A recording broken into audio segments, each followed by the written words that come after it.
মাননীয় বিধায়ক অখিল গগৈ ডাঙৰীয়াই কোৱালিটি এডুকেশ্যন বিল যিখন আনিছে, বিলখন মই চালোঁ, 2টা পৃষ্ঠাৰ এখন চমু বিল।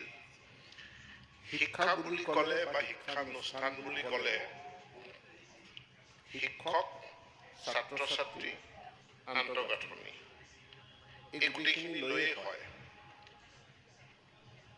কিন্তু এই বিলখনত ছাত্ৰ ছাত্ৰীৰ কথাটো উল্লেখ নাই। শ্ৰেণীকোঠা এটা ফিজিকেল শ্ৰেণীকোঠাই হ'ব যদি তাত ছাত্ৰ ছাত্ৰী নাথাকে। যিকোনো এটা ঘৰ এটাত শিক্ষক থাকিব লাগে বুলিতো ক'লেই নহ'ব। আজি আমাৰ ভাৰতবৰ্ষত শিক্ষাক, প্ৰাথমিক শিক্ষাক, এলিমেণ্টাৰী এডুকেশ্যনক সাৰ্বজনীন কৰাৰ কাৰণে ৰাইট টু এডুকেশ্যন এক্ট আছে। যি ৰাইট টু এডুকেশ্যন এক্টে পেৰামিটাৰ কিছুমান নিৰ্ধাৰণ কৰি দিছে শিক্ষাৰ কাৰণে। আৰু সেই পেৰামিটাৰত কৈছে যে প্ৰতিটো হেবিটেটত 1 কিলোমিটাৰ ব্যাসাৰ্ধৰ ভিতৰত এখন প্ৰাথমিক বিদ্যালয় থাকিব লাগে আৰু মিনিমাম তাত 30 জন ছাত্ৰ ছাত্ৰী থাকিব লাগে। আৰু 30 জন যদি ছাত্ৰ ছাত্ৰী থাকে তেতিয়াহ'লে তাত 2জন শিক্ষক থাকিব। আজি এখন প্ৰাথমিক বিদ্যালয়ত 1, 2, 3, 4, 5 5টা শ্ৰেণী আছে। এতিয়া 5টা শ্ৰেণীত প্ৰতিটো শ্ৰেণীত যদি 10জনকে, 15জনকে, 20জনকে ছাত্ৰ ছাত্ৰী থাকে তেনেহ'লে শ্ৰেণীয়ে প্ৰতি শিক্ষক দিয়াত কোনো আপত্তি নাই। কিন্তু যদি বিদ্যালয়খনত ছাত্ৰ ছাত্ৰীৰ সংখ্যা 6গৰাকী হয়, তাত 5টা শ্ৰেণী আছে বুলি 5জন শিক্ষক কেনেকৈ নিযুক্তি দিয়া যায়? আজি অসমত ছাত্ৰ ছাত্ৰীৰ অনুপাতে শিক্ষকৰ সংখ্যা PTR বুলি যাক আমি যদি কওঁ, এই PTR অসমৰ PTR ভাৰতবৰ্ষৰ ভিতৰতে সৰ্বশ্ৰেষ্ঠ। আমাৰ LP স্কুলত PTRৰ সংখ্যা 19:1। তাৰমানে প্ৰত্যেক 19জন ছাত্ৰ ছাত্ৰীৰ বিপৰীতে এজন শিক্ষক আমাৰ আছে। যদি আমি এইটো হাইস্কুললৈকে আহোঁ তেতিয়াহ'লে আমাৰ PTRৰ সংখ্যা 22:1। প্ৰতি 22গৰাকী ছাত্ৰ ছাত্ৰীৰ বিপৰীতে এজন শিক্ষক আছে। যদি আমি হায়াৰ ছেকেণ্ডেৰীলৈ যাওঁ তাতো 26গৰাকী ছাত্ৰ ছাত্ৰীৰ বিপৰীতে এজন শিক্ষক আছে। ইয়াৰ পাছতো আমাৰ কিছু সংখ্যক বিদ্যালয়ত ছাত্ৰ ছাত্ৰীৰ অনুপাতে শিক্ষকৰ সংখ্যাটো কম। তাৰ কাৰণটো কি? কাৰণটো এইটোৱেই যে আমাৰ যিবিলাক দূৰৱৰ্তী বিদ্যালয় আছে, দুৰ্গম অঞ্চলত থকা বিদ্যালয় আছে, চৰ চাপৰি অঞ্চল, বাগান অঞ্চল, পাহাৰীয়া অঞ্চল, জনজাতীয় অঞ্চল, তালৈ শিক্ষকসকল যাব নিবিচাৰে। আৰু শিক্ষকসকল তালৈ যিসকল গ'ল এটা সময়ত তেওঁলোকে বিভিন্ন ধৰণৰ ৰাজনৈতিক ক্ষমতা খটুৱাই হওক বা অন্য ধৰণে হওক তাৰ পৰা বদলি হৈ তেওঁলোক ওলাই আহে।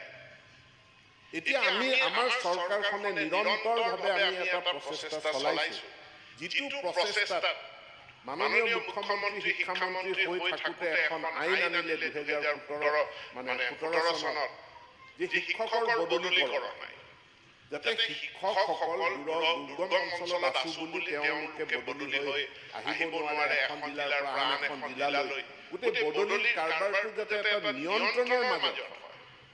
আৰু শিক্ষকৰ যেতিয়া চাকৰিটো হয়, শিক্ষকৰ চাকৰিটো জিলা ভিত্তিক, এইটো এটা ডিষ্ট্ৰিক্ট কেডাৰ। অসম পুলিচৰ চাকৰি ৰাজ্যখনৰ কাৰণে, গতিকে হাইলাকান্দিৰ পৰা ধুবুৰীলৈ ট্ৰেন্সফাৰ হ'ব পাৰে।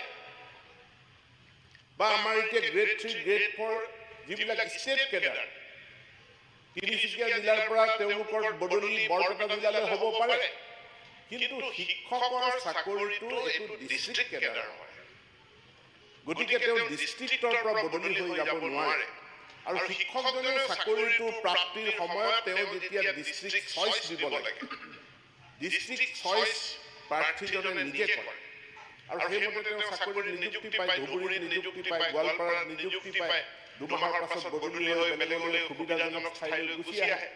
তাৰ কাৰণে দূৰৱৰ্তী অঞ্চলবিলাকত শিক্ষকৰ নাটনি হৈছে। সেইকাৰণে মাননীয় মুখ্যমন্ত্ৰী শিক্ষামন্ত্ৰী হৈ থাকোঁতে এই বিলখন আনিলে যে 10 বছৰ যেতিয়ালৈকে সম্পূৰ্ণ নহ'ব শিক্ষকজনে বদলীকৰণ নাপায়।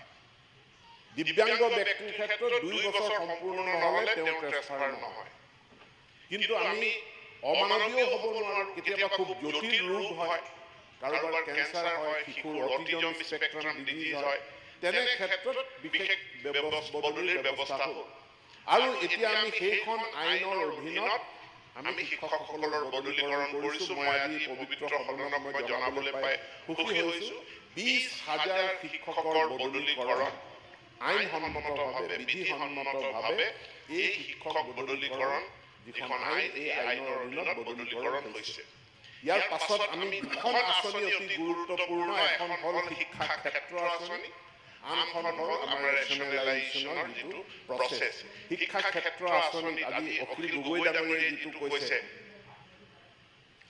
যে শ্ৰেণী কোঠা অনুযায়ী শিক্ষক নাই কিন্তু এই কথাটো তাৰ লগত ক'ব লাগিব যে বিদ্যালয় অনুযায়ী ছাত্ৰ ছাত্ৰীও তাত নাই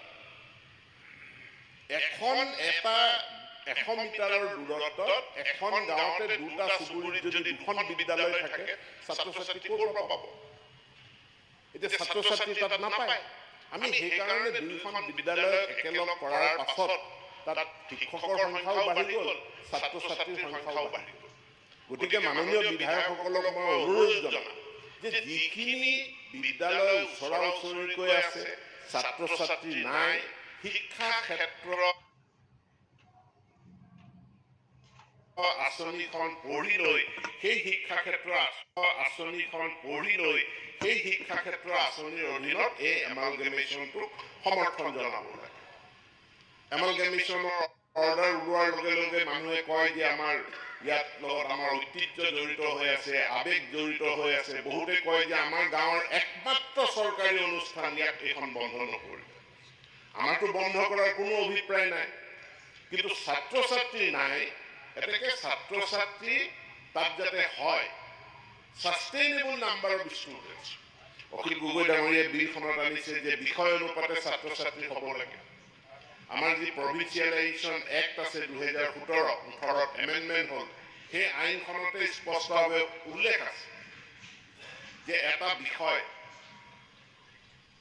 মিনিমাম শ্ৰেণীটোত যদি 10 গৰাকী ছাত্ৰ ছাত্ৰী থাকে চৰকাৰে তাত শিক্ষক দিবলৈ বাধ্য শিক্ষক দিয়া হ'ব যদি ছাত্ৰ ছাত্ৰী নাথাকে বিষয় অনুপাতে আমি শিক্ষক কেনেকৈ দিম প্ৰায় 84 সাবজেক্ট আছে ইলেক্টিভ সাবজেক্ট 84টা ইলেক্টিভ সাবজেক্ট আছে তাৰমানে যদি বিষয় প্ৰতিটো বিষয়ত শিক্ষক দিব লাগে বুলি ক'লে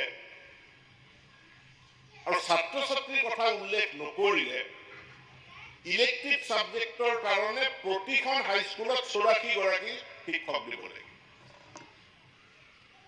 এতেকে বিষয় ভিত্তিক বিষয় হিচাপে শিক্ষক দিয়াৰ লগে লগে তাৰ লগত এই কথাটো আমি ক'ব লাগিব যে ইয়াত ছাত্ৰ ছাত্ৰীও সেইমতে থাকিব লাগিব ছাত্ৰ ছাত্ৰীয়ে যদি নাথাকে আমি শিক্ষক দি পেলাই আমি কি কৰিম তেখেতে বিদ্যালয়সমূহত বিভিন্ন আন্তঃগাঁথনি সেইবিলাক থকাৰ কথা কৈছে মই আজি সদনত মাননীয় উপাধ্যক্ষৰ জৰিয়তে মই জনাই দিব বিচাৰোঁ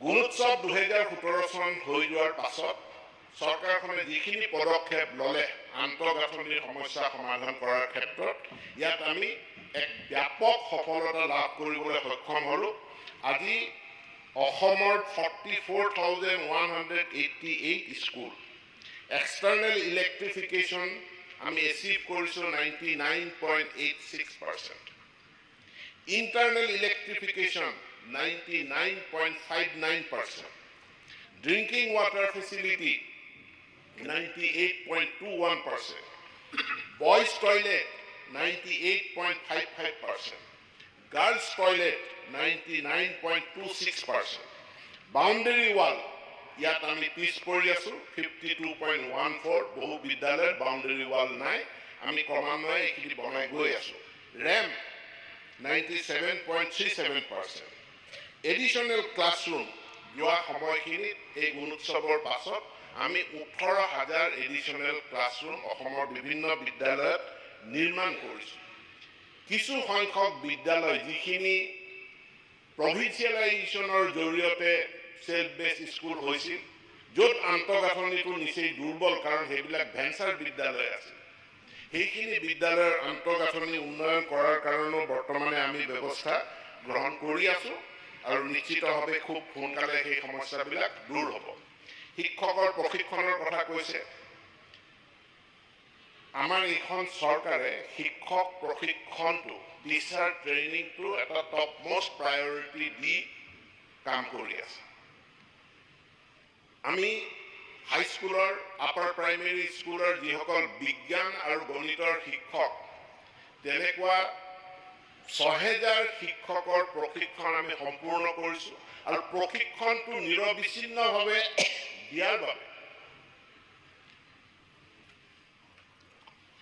চেণ্টাৰ অফ এক্সেলেঞ্চ IITৰ নিচিনা অনুষ্ঠানৰ লগত আমি চুক্তিবদ্ধ হৈছোঁ। IIT Guwahati, Tezpur university, Dibrugarh university আৰু শিলচৰৰ NIT শিলচৰ, এই 4খন উচ্চ শিক্ষাৰ প্ৰতিষ্ঠানত আমাৰ গণিত আৰু বিজ্ঞানৰ শিক্ষক শিক্ষয়িত্ৰীসকলৰ ট্ৰেইনিং চলি আছে আৰু এই ট্ৰেইনিংটো নিৰবিচ্ছিন্নভাৱে চলি থাকিব। প্ৰাথমিক পৰ্যায়ত নিপুণ অসম আৰম্ভ হৈছে, ফাউণ্ডেশ্যনেল লিটাৰেচি এণ্ড নিউমেৰেচি, বুনিয়াদী সাক্ষৰতা আৰু সাংখ্যিকতা। ইয়াৰ জৰিয়তে, কাৰণ এটা ছাৰ্ভেৰ পাছত দেখা গ'ল ল'ৰা ছোৱালীয়ে হয়তো পঢ়িব শিকিছে, কিন্তু বোধগম্য তেওঁলোকৰ হোৱা নাই। পঢ়িব পাৰিছে, কিন্তু কি পঢ়িছে তাত বুজিব পৰা নাই। নেওতাখন মুখস্থ হৈছে, কিন্তু নেওতাখন বুজিব পৰা নাই, সংখ্যাৰ জ্ঞানটো সম্পূৰ্ণৰূপে অহা নাই। ইয়াৰ কাৰণে ভাৰত চৰকাৰে নিপুণ ভাৰত মিছন, যাৰ অধীনত আমি অসমত নিপুণ অসম মিছন আৰম্ভ কৰিছোঁ আৰু এই মিছনৰ মূল লক্ষ্যটো হ'ল ফাউণ্ডেশ্যনেল লিটাৰেচি আৰু নিউমেৰেচি। যোৱা 16 আগষ্টৰ পৰা আৰম্ভ হৈছে 1 লাখ প্ৰায় 9,000 শিক্ষক শিক্ষয়িত্ৰীৰ FLNৰ ওপৰত ট্ৰেইনিং প্ৰত্যেক জিলাই জিলাই ব্লকে ব্লকে চলি আছে। মই মাননীয় বিধায়কসকলক অনুৰোধ জনাম, এই ফাউণ্ডেশ্যনেল লিটাৰেচি এণ্ড নিউমেৰেচি FLNৰ যিখিনি ট্ৰেইনিং চলি আছে, ট্ৰেইনিংখিনিত যাতে এপাক দেখা দিয়ে কেনেধৰণৰ ট্ৰেইনিং হৈছে, আমি NEP ইমপ্লিমেণ্ট কেনেধৰণে কৰিছোঁ, এইখিনিৰ যাতে অলপ খা খবৰ লয়, তাৰ কাৰণেও মই অনুৰোধ জনাইছোঁ। এতেকে এই গোটেই কামখিনি আমি কৰি আহিছোঁ।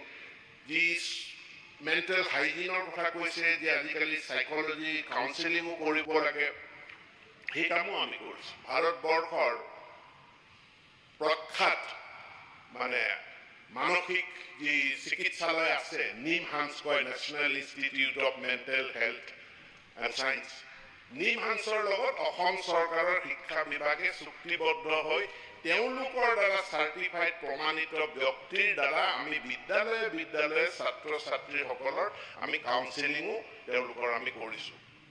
হাইজিন ব্যৱস্থাটোৰ ওপৰত গুৰুত্ব প্ৰদান কৰা হৈছে, তাৰ কাৰণেও বিশেষ আঁচনি চৰকাৰখনে ৰূপায়ণ কৰিছে। শিক্ষকৰ নিযুক্তি, যোৱা এই আমাৰ চৰকাৰৰ দিনতে আমি 24,000 শিক্ষকক ইতিমধ্যে আমি নিযুক্তি প্ৰদান কৰিলোঁ।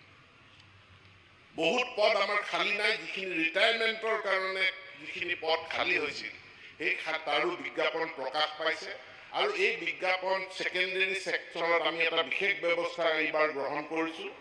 যিহেতু আমাৰ গণিত বিষয়ত আমাৰ ডেডিকেটেড কোনো টিচাৰ নাছিলে, আমি ছায়েন্স টিচাৰ বুলি ৰিক্ৰুইট কৰোঁ আৰু এই ছায়েন্স টিচাৰজনকে আমি গণিতো পঢ়াবলৈ দিওঁ, বিজ্ঞানো পঢ়াবলৈ দিওঁ। আজি আমাৰ অনুভৱ যে গণিতৰ কাৰণে ডেডিকেটেড টিচাৰ লাগে আৰু আজি কিছুদিন আগত মাননীয় কেবিনেটে আমাক সন্মতি জনাইছে।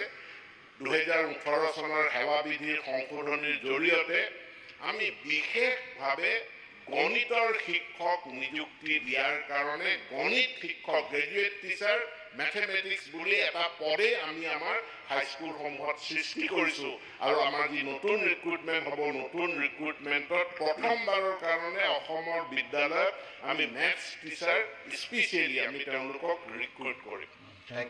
শিক্ষকৰ যিটো আমাৰ ছাত্ৰ শিক্ষকৰ অনুপাত 19:1 ভালেই, তাৰ খালি সমবিতৰণৰ কাৰণে আমি এটা ৰেচনেলাইজেশ্যনৰ প্ৰক্ৰিয়া আৰম্ভ কৰিছোঁ।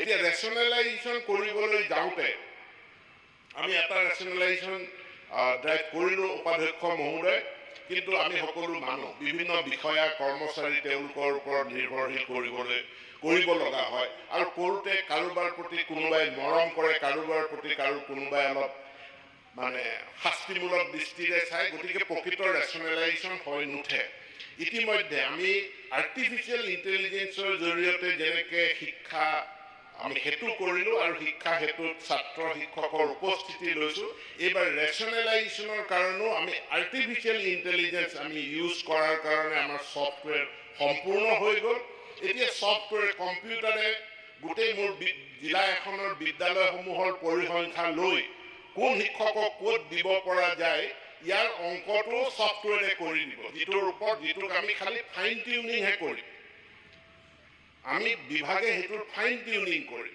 অৰ্থাৎ যাতে কোনো বিদ্যালয় ৰেচনেলাইজেশ্যনৰ পৰা বাদ পৰি নাযায় আৰু অনাহকত কোনো শিক্ষকক বদলীকৰণৰ দ্বাৰা যাতে মানে তেওঁক হেৰিও কৰা নাযায় এইখিনিৰ কাৰণে আমি আৰ্টিফিচিয়েল ইণ্টেলিজেন্স আমি শিক্ষা হেতুত তাত আমি পুনৰ নিয়োগ কৰি ৰেচনেলাইজেশ্যনৰ ব্যৱস্থাও কৰিছোঁ আৰু যিহেতু গোটেই কথাখিনি মানৱীয় আৰু মানুহৰ লগত জড়িত যে এইটো চিম্পল মানে ইনফ্ৰাষ্ট্ৰাকচাৰ গঠন কৰাৰ নিচিনা নহয় ইটা চিমেণ্ট বালিৰ অংক নহয় হিউমেন বিংক বিভিন্ন জেগাত প্লেচমেণ্ট কৰিব লাগে ইয়াত বহু ধৰণৰ সুবিধা আছে গৰ্ভৱতী মহিলা এগৰাকীক হঠাৎ বদলি কৰি দিব নোৱাৰি মহিলা এগৰাকীক দুখন নদী পাৰ কৰি পেলাই চৰ অঞ্চল এটাত চাকৰি দিব নোৱাৰি দিব্যাংগ ব্যক্তি এজনক য'ত ত'ত পোষ্টিং দিব নোৱাৰি এই মানৱীয় কথাবিলাকো জড়িত হৈ থকাৰ কাৰণে আমি অকণমান লাহে ধীৰে কামখিনি কৰিব লগা হৈছে আৰু লাহে ধীৰে কৰি আমি বিদ্যালয়ত ছাত্ৰ ছাত্ৰীৰ অনুপাতে শিক্ষক দিয়াৰ ব্যৱস্থা কৰিছোঁ আৰু এই গোটেই ব্যৱস্থাখিনি আমাৰ যিখিনি প্ৰভিন্সিয়েলাইজেশ্যন এক্ট আছে আৰু তাৰ প্ৰভিন্সিয়েলাইজেশ্যন ৰুল আছে সেইখিনিয়ে আমাৰ যথেষ্ট কামখিনি আমি আগুৱাই নি আছোঁ ইয়াৰ কাৰণে আৰু এখন বিলৰ প্ৰয়োজন নাই